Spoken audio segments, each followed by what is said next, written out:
Volta com o Folha no Ar, primeira edição, hoje recebendo o professor João Monteiro Pessoa, historiador e professor do IFE Guarulhos, no oferecimento dos laboratórios Plínio Bacelar, Clínica Proteus e Dedumas Baterias. Aloysio, voltamos com você neste bloco, jornalista Aloysio Abreu Barbosa. Eu fiz alguns apontamentos sobre a consideração a penúltima consideração do João, e falando sobre a Sapucaia, sobre o que a agroindústria sucrocolheira, com 2 usinas, operando Sapucaia e Canabrava, gerou quase 1/3 do orçamento projetado em Campos para esse ano. Eu quero saber se o João queria comentar isso. Eu só queria esclarecer o seguinte: ela movimentou esse dinheiro, mas ela não representa 1/3 da arrecadação. Eu sei que você não disse isso, mas para o público pode ficar essa confusão. Não. O que ela movimentou é equivalente a 1/3, sim, da arrecadação. Perfeito. Então, assim, só para dar uma noção, são 500 milhões das usinas. Como eu falei, é claro que produzir cana, plantar cana e produzir açúcar é melhor do que não produzir nada. E álcool. Claro, açúcar e álcool. Só um detalhe, eu falei da Sapucaia porque, por coincidência, eu tenho um amigo que sempre morou lá. Foi filho de ex-funcionários e até hoje, quer dizer, hoje não, ele se mudou, mas durante muito tempo ele morou lá. E ele é envolvido, ele conhece pessoas que foram assentadas lá na época, por conta da reforma agrária e tal, e ele é muito crítico desse processo de reforma agrária que foi feito lá. Ele denuncia que houve interesse político em dividir a propriedade, que era a maior propriedade do estado do Rio, etc. Eu só citei a Sapucaia porque eu quis pegar um exemplo assim, de uma grande propriedade. Se você pegar aquela área e investir ali em fruticultura, você vai gerar muito mais do que esses 500 milhões. E só para dar uma noção, a bacia de Campos, em termos de arrecadação per capita, quer dizer, para o município de Campos, ela gera algo como 80 e tantos bilhões de reais, né? 160 vezes esse montante. Então, assim, é um valor expressivo. Se você pensa nele isolado, 500 milhões de reais é muito dinheiro. Só que se você planta frutas, você gera pagamento e renda para o agricultor. Essa fruta é beneficiada localmente na produção de um doce. Você gera emprego, renda, ICMS, impostos locais no setor de transformação. E você chega ao setor de comércio, né? Você tem um comércio local, você pode exportar, você pode vender para outras regiões, eventualmente até para fora do Brasil. O que eu quis dizer é que o caminho da fruticultura, da policultura, ele gera mais renda agregada, mais emprego. Esses 500 milhões, ele gera empregos na usina, que atualmente é só uma, mas ele gera mas a maior parte dos empregos são de cortadores de cana, são empregos sazonais, de baixa qualificação. Então, a qualidade e a distribuição desse dinheiro gerado, ele leva muito mais à ideia de desenvolvimento regional do que apenas o crescimento econômico. Por isso que eu sou mais simpático, tenho mais esperança num projeto integrado de policultura, com agricultura local e com vários gêneros sendo produzidos. E João, se me permite, Aloysio, seria com essa policultura também com relação à agricultura familiar? Também? Exatamente, também não, fundamentalmente. Eu acho que um dos pilares dela é exatamente a agricultura familiar. A policultura é um caminho ideal para você viabilizar a permanência do pequeno agricultor no campo, né? A permanência ali, aí você cria escolas de educação rural, de educação voltada para esse público. Não é apenas uma escola no meio rural, mas uma escola que tem um currículo adaptado. Isso é uma experiência que tem sucesso em Minas Gerais, por exemplo, em regiões pequenas, em municípios pequenos, em pequenos municípios de áreas rurais, Zona da Mata e outras. Você tem esse projeto de educar a população local, ou parte dela, para permanecer no campo, dando a ela alternativas de ter renda digna naquela região. Acho que a gente deve seguir esse caminho, esse exemplo bem sucedido aí dos mineiros. Acho que se tivesse buscar assim, um exemplo de diversidade de investimentos, tanto no campo quanto na mais alta tecnologia, por exemplo, eu estaria no estado da Califórnia, o estado mais rico dos Estados Unidos, que é o maior produtor de alimentos do estado, sobretudo frutas cítricas, e tem o Silicon Valley ao mesmo tempo. você pode fazer tudo, né? Aloysio, se você me permite, não apenas se você pode fazer, como elas são complementares. Outro dia, por coincidência, eu estava assistindo um documentário sobre novas tecnologias agrícolas na região do Vale do Napa, na Califórnia, onde eles estão implementando robôs. Os robôs androides que são desenvolvidos no norte da Califórnia, no Vale do Silício, são usados ali mesmo na produção de vinho.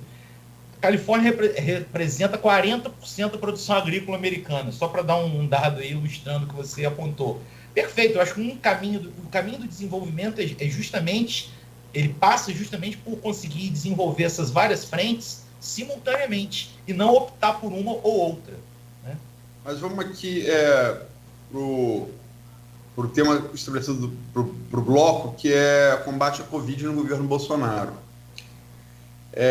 Vou abrir esse tema com uma pergunta feita aqui no grupo, do qual você faz parte, João, feita pela Silvana Venâncio, jornalista, colega dos tempos de Fafi, que estiveram nos ouvindo. Um beijo, Silvana. Ela pergunta aqui, na sua opinião, João, já que o estrago já foi feito desde o princípio da pandemia, menosprezada pelo presidente Bolsonaro, o que deveria ser feito, pelo menos, para tentar diminuir as mortes e tantas consequências para a Covid deixado no nosso país? E ela volta para a questão local aqui. E eles estão, Vladimir Garotinho. Nossa, essa você já falou. Vou ficar nessa primeira parte da pergunta. Eu acho que o ano de 2021, apesar dos pesares, ele começou com notícias bastante positivas, né? Há 6 meses atrás, a gente não tinha expectativa de já ter vacinas sendo distribuídas agora. Quer dizer, o discurso era: vacinas normalmente duram até 2 anos, 3 anos para serem desenvolvidas e tal. Só que o tamanho do impacto econômico global desse negócio, dessa pandemia, é tão brutal que a alocação de recursos em pesquisa, o esforço concentrado de várias instituições e corporações privadas, gerou esse resultado fantástico. Nós temos aí já as soluções. Quer dizer, eu acho que o caminho é a vacina.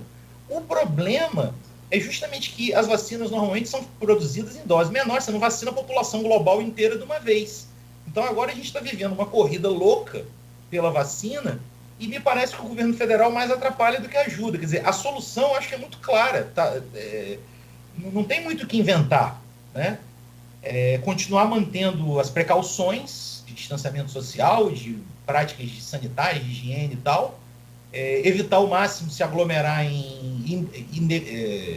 a não ser que seja inevitável. Quer dizer, por exemplo, eu digo pessoalmente, a única vez que eu fui a uma coisa muito cheia, a uma ocasião que tinha muita gente durante todo esse período de pandemia, foi um amigo, um conhecido que morreu. Eu tive que ir ao velório, não podia deixar de ir ao velório dele. Mas foi a única vez que eu tive num ambiente com 50, 100 pessoas. Eu tento evitar por aí. Até eu ser vacinado, eu vou tentar ficar o mais isolado possível.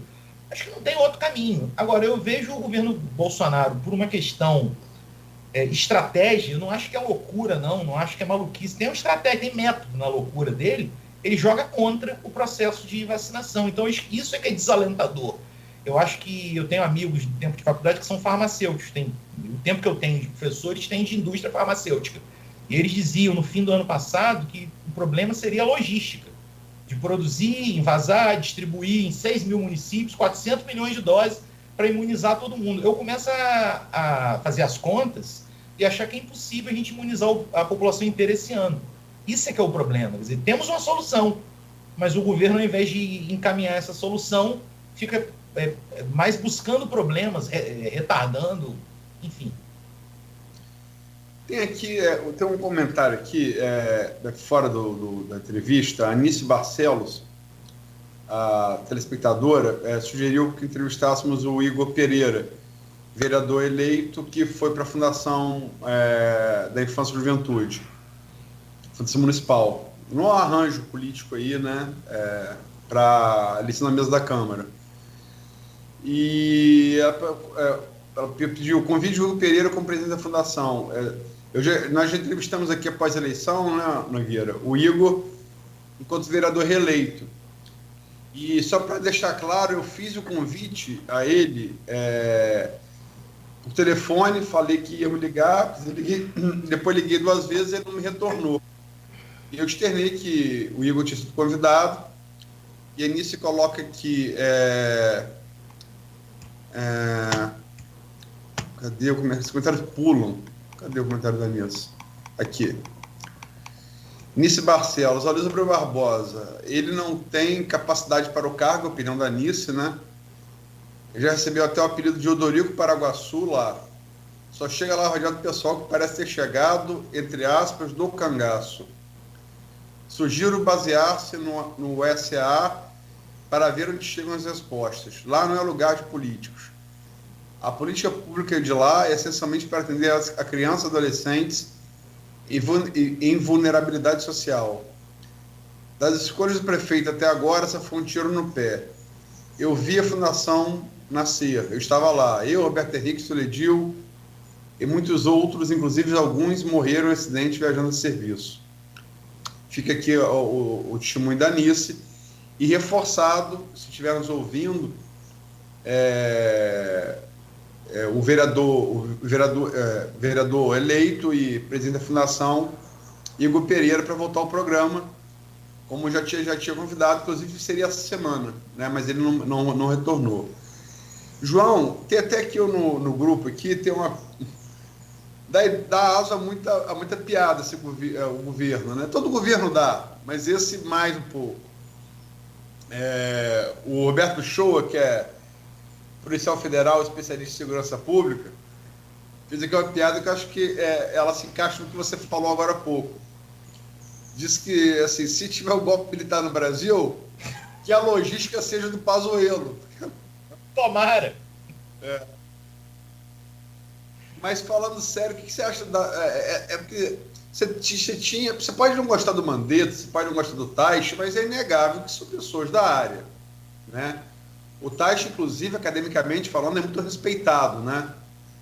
Muito respeitado. E o Mandetta no mínimo, um belo comunicador, né? Ele fez enquanto esteve à frente do Ministério da Saúde e tem feito, como entrevistado, serviços altamente relevantes de esclarecimento da população. E se tornou, depois que saiu do governo, muito crítico. Como é que você vê a pior pandemia que o mundo enfrenta em 100 anos, o Brasil não ter alguém da área, ter um general da ativa, que tem sofrido muitas críticas à frente do Ministério da Saúde? Eu acho que isso é bastante criticável mesmo. Eu não vou dizer que eu acho que o ministro da Saúde precisaria ser necessariamente um médico. Você tem um leque de profissionais de saúde que seriam capacitados a exercer essa função, mas você colocar um general da ativa que é paraquedista e especialista em logística, e que já deu diversas demonstrações de que essa especialização dele em logística é, no mínimo, questionável, eu acho que é muito triste, né? Então, se não fosse o Mandetta ou o Taixe, mas que fosse alguém... Eu acho que o ideal era alguém do próprio Ministério, um funcionário público de carreira, alguém que não politizasse a questão, que tratasse de fazer a coisa funcionar da forma que fosse possível, porque dificuldades ocorreriam, existiriam de toda forma. O problema é que o governo, de novo, parece que tem como método a criação constante de conflitos e confusões, até mesmo para, talvez, desviar a atenção da sua incompetência. É uma prática que eu vejo se repetir muito no governo Bolsonaro. Na falta de uma solução, cria-se um estardalhaço, cria-se uma crise. Faz-se um post maluco, ofensivo, dá-se uma declaração louca. Então, eu acho que o Pazuello, de alguma forma, se presta a fazer esse papel. Ele é um cara, um militar, que caiu de paraquedas no Ministério da Saúde, tendo como principal qualidade a disposição de fazer qualquer coisa que o Bolsonaro determinar. Então, ele diz num dia que vai comprar a Coronavac, que é a única que tinha que estava colocada como alternativa para o Brasil. O Bolsonaro faz ele voltar atrás no dia seguinte, né? Isso no ano passado. Sim. E agora chega a realidade, não tem outra vacina, vai ser a Coronavac mesmo. Então, assim, eu acho que a grande qualificação do Pazuello não é ser militar, não é ser paraquedista, é ser alguém que não tem vergonha de fazer qualquer papel a mando do seu empregador. E isso é lamentável. voltando ao que eu falei antes, eu acho que a gente está vivendo no Brasil dois problemas. É uma pandemia seríssima, que é agravada pela incompetência e pela política equivocada desse governo. E só para registrar uma coisa, teve aqui um comentarista lá em cima, não vou achar agora, que falou que a gente teria... A expressão dele foi tesão em Bolsonaro. Eu não sei se falou... Nenhum. Não. É Marcelo Sá, e falou que pensou assim, bom era Lula, que tomava cachaça com Fidel. Só um comentário, Luiz, sem querer te interromper, eu acho que é engraçado essa tendência que os bolsonaristas têm de defender uma crítica, ou de refletir uma crítica feita ao Bolsonaro trazendo o nome do Lula. Quem me conhece sabe que eu sou extremamente crítico do Lula. Então, às vezes o cara deduziu que por ser professor de história eu sou petista e ele quebrou a cara, porque os meus amigos petistas e eu já tivemos diversos embates. Não sou defensor do Lula, não sou simpático ao PT, acho inclusive que o PT contribuiu com o Bolsonaro na eleição indiretamente, na sua intransigência, na sua incapacidade de estabelecer diálogo com outras forças, acho que continua pecando pelo mesmo erro. Então eu não sou petista, eu não tenho saudade, quer dizer, saudade do tempo do Lula a gente acaba tendo, não é do tempo do Lula, de 2010, 2012, porque a situação era muito melhor do que hoje em dia. Mas eu gostaria que os defensores do presidente parassem com esse... Eles sim têm um fetiche no Lula e na esquerda, que, diga-se de passagem, já foi apeada do poder há 4 anos. A gente vai completar 5 anos agora, que esse pessoal foi colocado para fora do governo federal, e a gente continua falando do Brasil como se, o problema fossem eles. Nós temos hoje um outro governo federal. Acho que as pessoas deviam ter uma postura em relação à política, e é um problema no Brasil, é diferente do que a gente tem em relação ao futebol.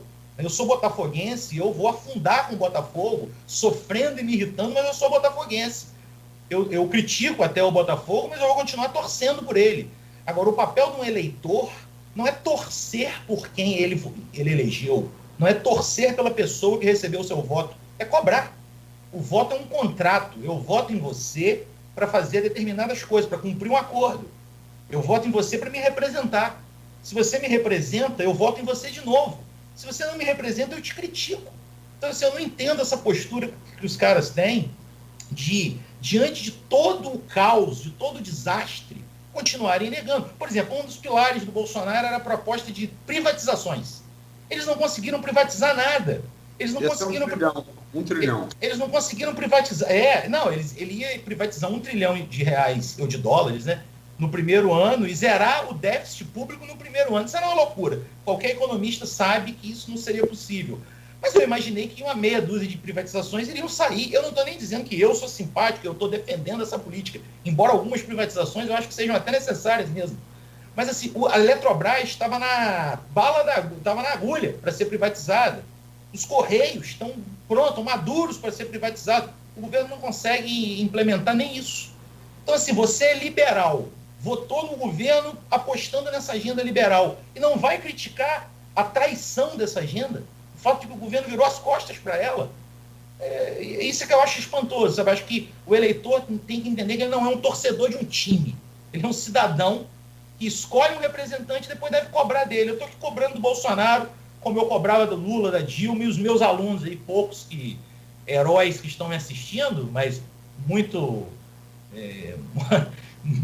graciosamente, eles sabem o quanto eu criticava o Lula quando eu dava aula para eles. Eu não caio nessa armadilha, não. Não, só para dizer também que eu fui critiquei muito o governo do PT, sobretudo a partir dos segundos desacertos os desacertos econômicos começaram a ser cometidos no segundo governo Lula, geraram aquele PIB de 2010 de 7 pontos, que é um PIB chinês, um PIB ilusório. A conta veio depois, foi aprofundada por Dilma, que eu considero o governo, até o de Bolsonaro, mais desastroso do meu tempo de vida, independente de opinião, produziu a maior recessão econômica da história da República Brasileira, né? E por isso foi a piada do poder, que a corrupção no mensalão, quando o economia estava bem, não gerou impeachment de Lula. É aquela frase do de Carvilha, né? Matéria política dos Estados Unidos daqui a pouco. Foi o estrategista da campanha do Bill Clinton, que estava ontem presente na posse, como estava o Bush, como estava o Obama. Carter só não foi por causa da idade, Jimmy Carter. É economia estúpido, né? É por isso que Dilma caiu. Eu vou dizer uma coisa. Nos governos Sarney, no governo Collor, no governo Fernando Henrique, nos governos Lula, nos governos Dilma e no governo Temer, os militares eram muito melhor tratados e respeitados do que são no governo de um ex-militar fracassado, saiu para não ser expulso, tenente, virou capitão só na reserva, que é Jair Bolsonaro. Não me lembro de um general, nesses governos todos que eu falei, após a redemocratização, um presidente humilhando o general, como Bolsonaro fez com o Pazuello. Não me lembro de nenhum presidente, filho de presidente, inventando fake news para queimar um general, que talvez seja o maior nome desse grupo de generais reconhecidos no mundo, como é o general Santos Cruz, que se tornou depois crítico do governo. Não me lembro, nenhum desses governos humilhar tanto general assim. Só nesse. Concordo com você e acho que só vale aí uma distinção. O que esse governo faz é cooptar, principalmente ex-militares da reserva, que ocupam hoje, segundo dados que são apontados, mais de 2.000 cargos de nomeação do governo federal são apontados por militares. Gente como o Pazuello, do Ministério, mas também o segundo escalão desses ministérios e agências regulatórias e tal. Mas as Forças Armadas, não esses 2.000 que estão pendurados lá, como os sindicalistas ficavam pendurados na época do governo Lula. As Forças Armadas, enquanto instituição, eu concordo contigo, nunca foram tão desrespeitadas. E aí, né, desde a redemocratização e desde que a República existe, porque as Forças Armadas no Brasil sempre foram uma instituição tratada com muito respeito, alvo de muita reverência, né? E acho que um dos problemas que esse governo vai deixar para o futuro é uma certa desmoralização dessa instituição, o que é péssimo para o Brasil. Só para fechar o tema do bloco aqui, Alcenir Bueno, Bolsonaro tem culpa direta no atraso da aquisição logística da vacina. Mortes poderiam ter sido evitadas. Alcenir, só para concluir, só para exemplificar o que você falou, o Butantan e a Sinovac estimaram que, se não fosse aquele atraso por conta de um suicídio no período de teste aqui no Brasil, um suicídio, que Bolsonaro comemorou, Bolsonaro ganhou mais uma, colocou na madrugada do dia que o rapaz se matou em São Paulo. Eles estimam que a vacinação no Brasil teria começado com a Coronavac em dezembro e que da data que seria até o início que foi de fato, deixou-se de vacinar no Brasil potencialmente 15 milhões de pessoas. Então, você tira aí a conta do estrago e o que pode significar em morte, né? Em morte. Enfim, vamos partir para o último bloco, Nogueira. Então, são 8h46. A gente faz uma pausa bem rápida mesmo, 2 minutos, de volta com o Folha no Ar, primeira edição. Oferecimento dos laboratórios Plínio Bacelar e Clínica Proteus, com o apoio também de Dedumas Baterias.